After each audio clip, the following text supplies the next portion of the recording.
God speaks loudest in the silence we avoid. We fill the rooms of our lives with noise, not to hear better, but to forget we're alone. Not truly alone, but unlistened to. There is a cavern in the human soul that aches not from absence, but from neglect. And silence, sacred and severe, is where the ache begins to speak. It is there in the pause between what we thought we knew and the truth we've never let in that God whispers. It is not thunder that wakes us from numbness, it is stillness. And the stillness, at first, feels cruel, because silence does not flatter us.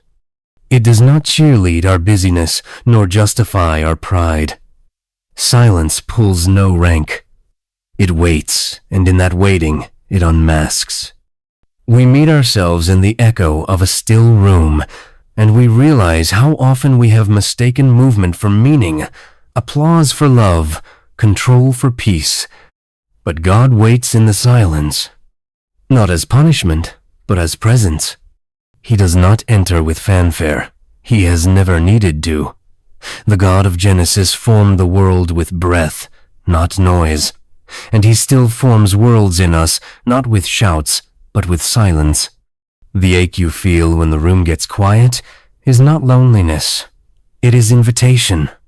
Invitation to come out from your disguises, to stop auditioning, and to remember that you were beloved before you performed a single role.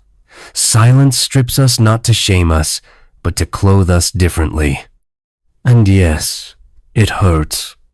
Because the silence shows us everything we thought we needed to become just to be seen. It exposes the desperate layers, the smiles we borrowed, the strength we faked, the names we collected like armor, silence names, what we could not. It says, "You're tired," and it is right. We are. Not because we've done too much, but because we've lived too little in the place where God is enough. There is a grief inside of silence, but there is also God.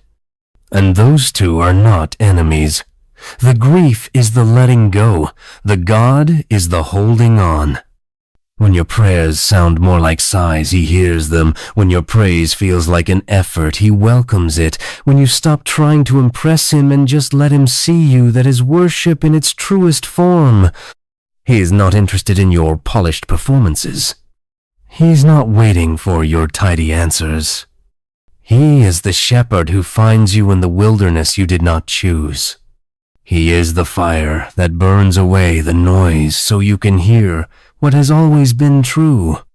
You are not what you've lost. You are not what you've gained. You are not your followers, your failures, your timelines, your titles, or your trauma. You are His, and that identity will never compete for attention. It lives quietly, unshaken, undone by nothing. But you will not find it until you sit long enough in the silence to let all the lesser identities dissolve. So He leads you there, not out of cruelty, but out of kindness too deep to flatter you with false comfort. He lets the applause fade so you can remember what heaven sounds like. And it sounds like stillness. We are afraid of the quiet because it reveals how fragmented we've become. We have stitched our souls together with productivity, performance, and praise, thinking that wholeness would follow. But instead, we carry the weight of unfinished selves fraying at the seams where grace was meant to hold us. Silence unravels what was never true, never eternal, never ours to begin with. It hurts, yes, but not because God has left. No, the pain of silence is often the nearness of God brushing against what we refuse to surrender. He presses His presence into the parts we keep hidden, and light, even divine light, stings the eyes that have lived too long in shadows. Still, He comes gently, like dew on the morning grass, like the hush before a holy dawn, not to punish, but to restore. The silence becomes sacred not because it is empty, but because it is full of God's unhurried mercy. Be still not to stop the world, but to start again in Him. Stillness is not the absence of life, it is the return to it, to the life that flows not from achievement but from abiding, to the life that does not need to prove its worth because it knows its worth was spoken by the one who called it very good from the beginning, to the life that no longer clings to what fades but roots itself in what cannot die. You have been running, haven't you? Running not out of strength, but out of fear, fear that if you stopped, you'd fall apart. And maybe you will. But the falling apart is not the end, it's the beginning. God does not rescue you from breaking, He meets you in it.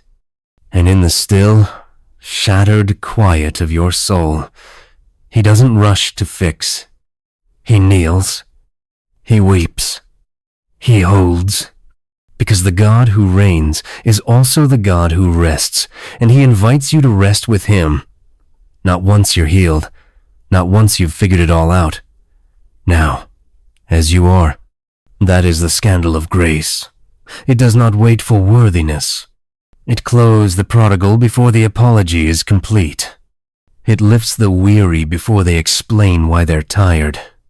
It loves first, always first. But to feel that kind of love, we must become quiet enough to stop resisting it. The noise we manufacture is often our shield. We stay busy, so we don't have to feel. We stay loud, so we don't have to listen. We stay distracted, so we don't have to look inward where the ache lives.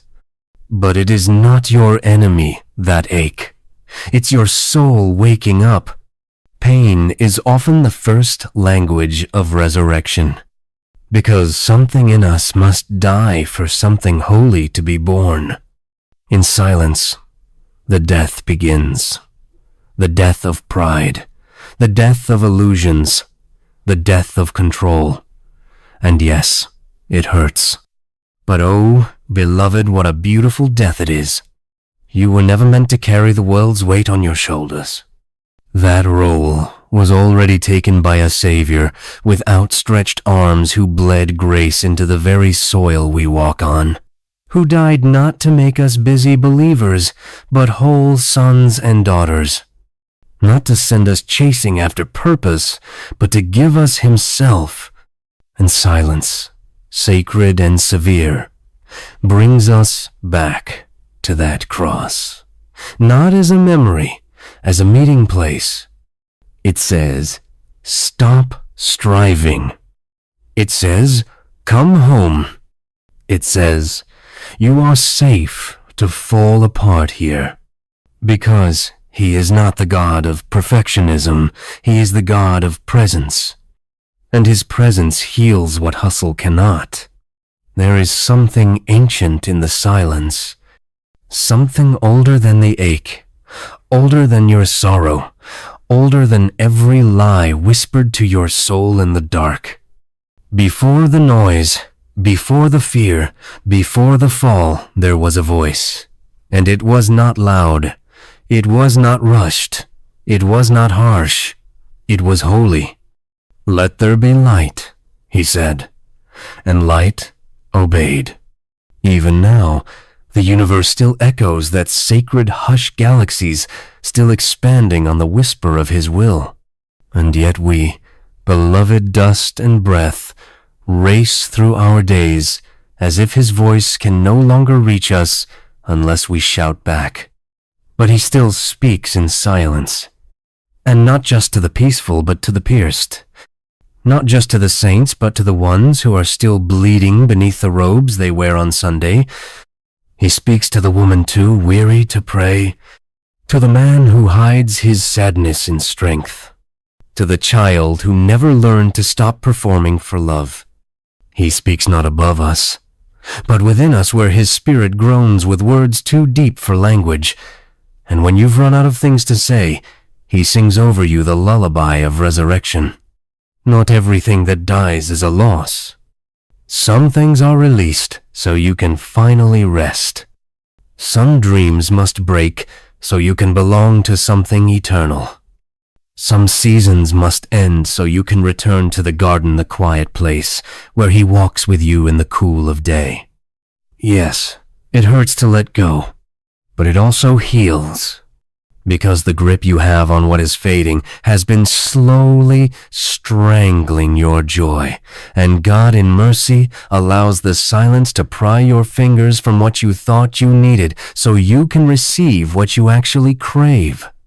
Not more answers, but presence. Not louder signs, but deeper seeing. Not quick deliverance, but holy dwelling. You were made for communion, not consumption. But we have filled our temples with idols of speed, applause, and self-made glory. And now the Spirit turns over tables in our hearts, not to shame us, but to cleanse us. Because we have become too familiar with noise, too addicted to certainty, too fearful of becoming small, and yet the kingdom belongs to the child, to the meek, to the emptied, to those who have made peace with not knowing, who no longer strive to be impressive but simply present. Silence is their sanctuary, not because they enjoy suffering, but because they've found someone worth suffering with. The silence is not your punishment, it is your path. It is not God's absence, it is His refinement. It is not proof of distance, it is the process of drawing near, stripping away the scaffolding so that only Christ remains. The noise will offer you 100 false names. Silence will return you to the one who called you his before you earned a single thing. Let the stillness speak what the noise could never say. You are seen without spectacle. You are known without needing to be explained. You are carried even when you collapse. You are forgiven fully, freely, finally. And in the quiet, you remember, there is no shame in being human. There is no shame in being tired, in longing, in letting go. Even Jesus, the Word made flesh, wept in the garden. Even He longed for another way. Even He bled beneath the silence of a God who loved Him more than the moment revealed. And still, He trusted, not in what He felt, but in who He knew. He embraced the stillness of surrender. And from that quiet tomb the world was remade. That is your hope, beloved, that even here, in your silent, aching places, resurrection is already growing in secret. So wait, not in fear, not in self-pity, in holy expectancy. For the Lord is not slow, He is just gentle. And He will not bypass the silence, He will bless it. He will not yank you out.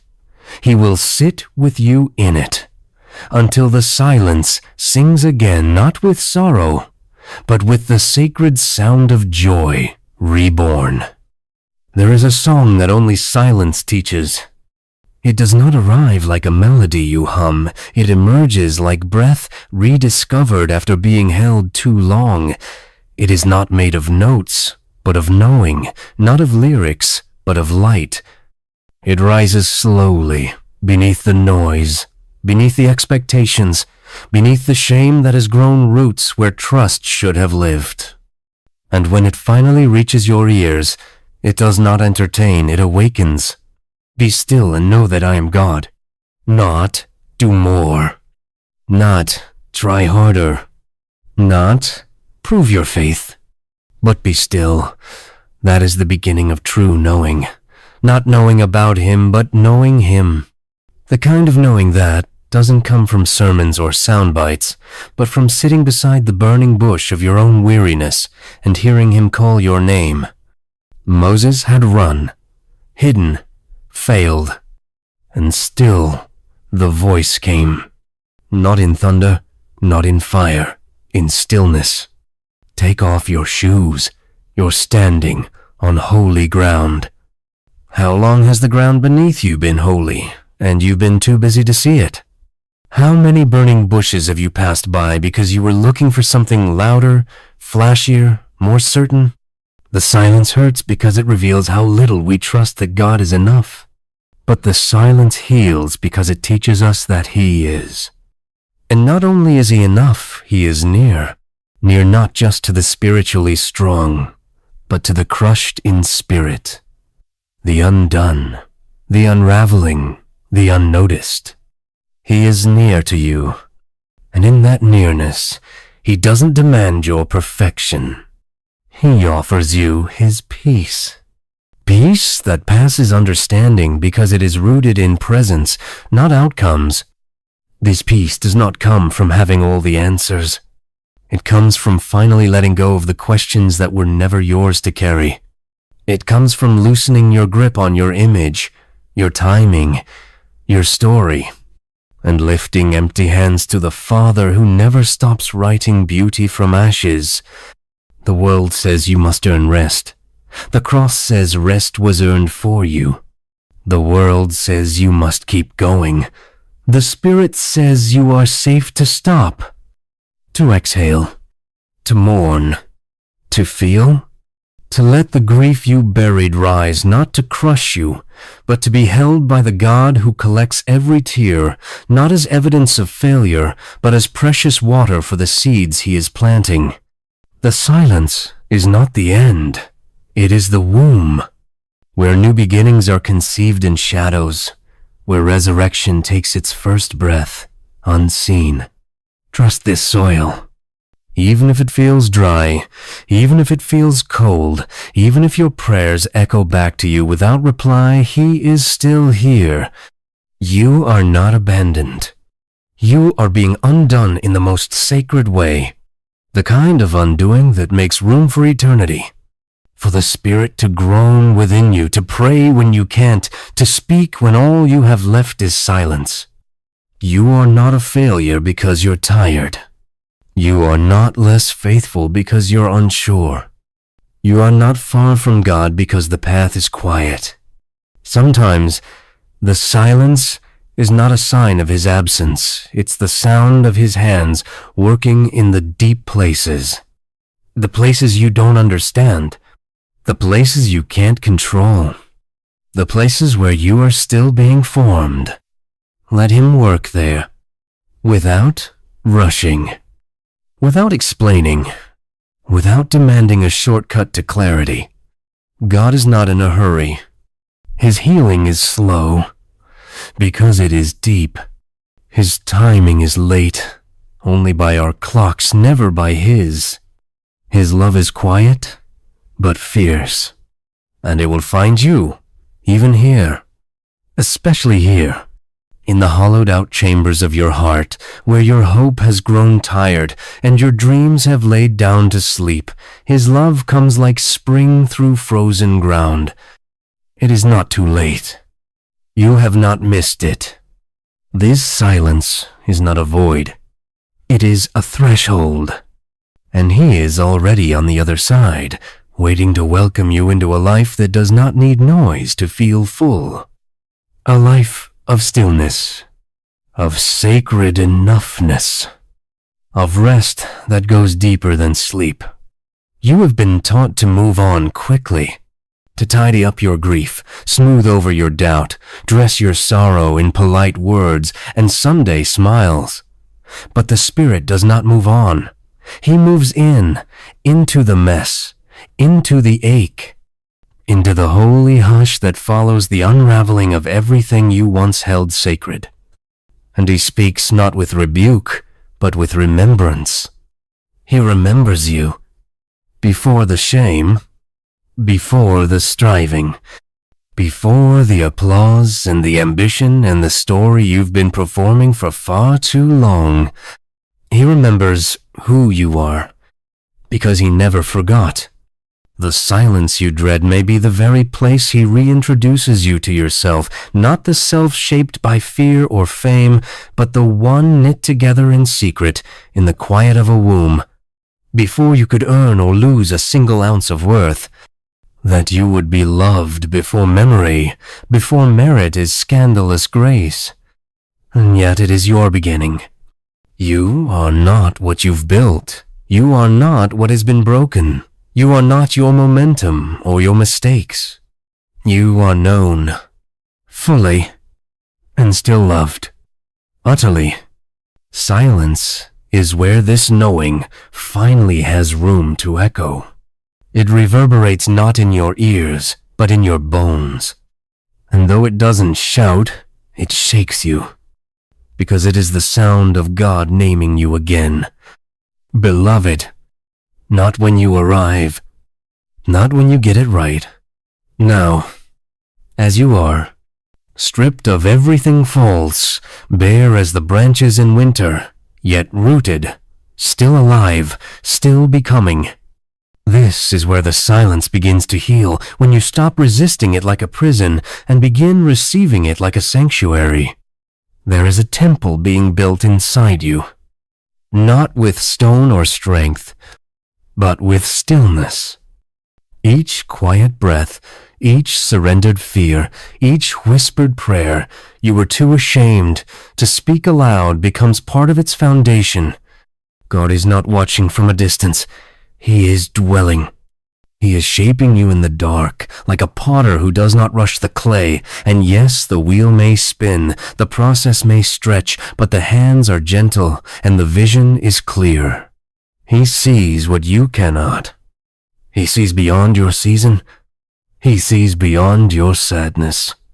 He sees the shape of your soul when it finally trusts enough to stop pretending. The world rewards pretending, but God only works with the real. So come to Him as you are, in the silence, in the sobs, in the not knowing. Lay your exhaustion at His feet, not to be fixed, but to be held.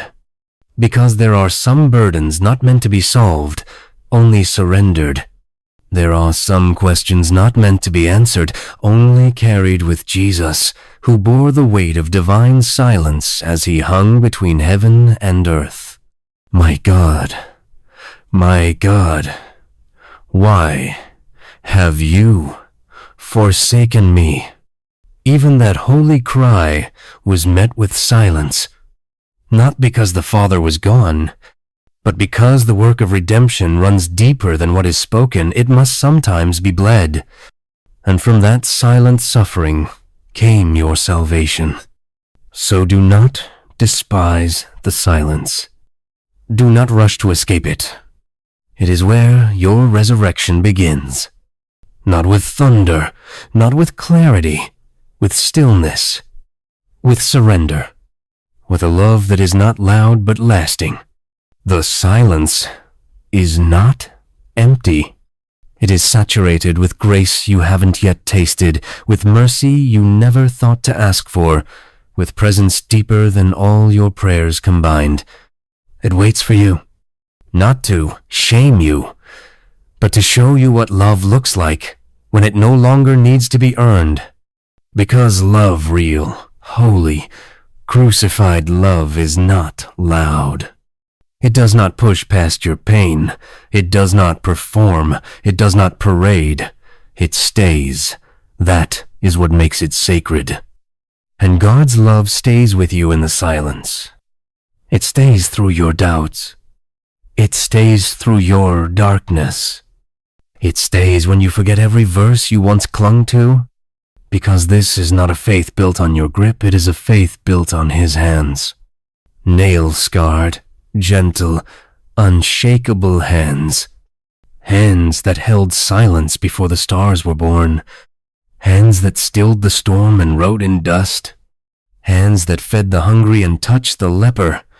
Hands that folded in agony in the Garden of Gethsemane, when silence loomed like a shadow and still they opened wide on the cross. Those hands are holding you. Now, here, in this season you cannot explain. In this grief you do not know how to name. In this waiting that stretches longer than your hope sometimes allows. He is still here. You do not need to impress God to be held by Him.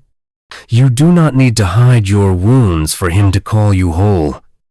You do not need to manufacture a moment to feel spiritual. The Spirit is not waiting for your performance. He is hovering, like he did in Genesis, over the formless places in your life, over the voids, over the chaos, over the silence. And he is ready to speak, but he will not shout. He will whisper, because the whisper is for the ones who draw close. And you, beloved, are being drawn by hunger, by sorrow, by weariness, by wonder. It may not feel like it, but this too is grace, the kind that lures you into the quiet so gently you mistake it for loss. But you have not lost. You are being led, not into emptiness, but into encounter. The silence is not the absence of God. It is the uncluttering of you, so that there is space again. Space for stillness. Space for healing. Space for awe. We are so rarely awestruck anymore. We scroll past miracles. We yawn through beauty. We schedule our rest and wonder why it never satisfies. But awe is not manufactured. It is received. And silence is where it finds us, where the noise of self finally subsides enough for us to hear the wind again, to notice the sparrow, to feel the breath in our lungs, and realize this is holy, not because we made it so, but because he is here, because he always was, and always will be. He does not flee your silence, he fills it. He does not rush your healing, he waters it. He does not scorn your sorrow, he kneels beside it. You are not behind, you are not too late, you are not forgotten. You are being invited into a slower rhythm, a deeper rest, a wilder grace. And you don't need to understand it all. You only need to stay. Not strong, not loud, just present, just real, just open. Let the silence do its work. Let it peel away the layers you've worn too long. Let it speak the truth you were too afraid to hear, that you are loved in ways that cannot be undone. Even here, even now, even in the quiet, there is no need to run anymore. No need to chase the echoes of affirmation through corridors that always lead back to loneliness. No need to prove or strive or hustle your heart into exhaustion. The silence has uncovered something ancient, and it is enough. Christ in you, the hope of glory. Not Christ beside your success. Not Christ beyond your burnout. Christ in you, even when you feel empty. This is the mystery, that God has made his home not in your performance, but in your personhood, the truest part of you, the hidden you, the weary you, the one you barely let yourself see. That's where he lives. That's where he loves. And in silence, you can finally hear him say it again. I have never left you. I was there when the applause faded. I was there when the betrayal stung. I was there when the diagnosis came, when the dream died, when the doubt crept in like winter frost. I was always there. You see, silence is not the void. Silence is the veil being lifted, the illusion stripped away, so that what remains is real, eternal, unshaken. And what remains is him. The silence is sacred because it strips you down to love's foundation. And love does not need to speak loudly to be heard. The most holy things rarely do. The cross was not loud. It was lifted in stillness. The tomb did not burst. It opened quietly. The resurrection was not shouted from the sky. It was discovered by weeping women in the first light of day. This is how the kingdom comes, not with spectacle, but with stillness, not with striving, but with surrender. And this is how it comes to you now. In the silence you feared, in the quiet you avoided, it comes not to harm, but to heal, not to erase your past, but to redeem it, not to demand more, but to give you back what you lost, your soul, that deep, eternal part of you that is not defined by noise, but by name. His name, etched on your heart, called over you since before the foundations of the world. He has always known you, and in the silence, you know him again, not through systems, not through sermons, but through sacred stillness, through the kind of hush that only grace can teach. And that grace is not cheap. It costs everything, all your illusions, all your defenses, all your conditions for being loved. But what you receive in return is Christ. Not as an idea, but as a companion, a fire in your bones, a shepherd in your shadow, a savior in your silence. So exhale now, not in defeat, in reverence. Let the weight of proving fall away. Let the armor of appearance crack and fall. Let the rush slow. Let the questions breathe. Let your soul stretch again toward heaven. This is not a moment of escape. This is a moment of return. To Eden. To Emmanuel. To the eternal voice that sings over you not in thunder, but in stillness. You are mine. You have always been. Not because you held on tightly, but because he did. And he still does. So let the silence speak what words cannot. Let it ache. Let it heal. Let it hold you until all that's left is peace. Unshakable, undeserved, and utterly, quietly divine.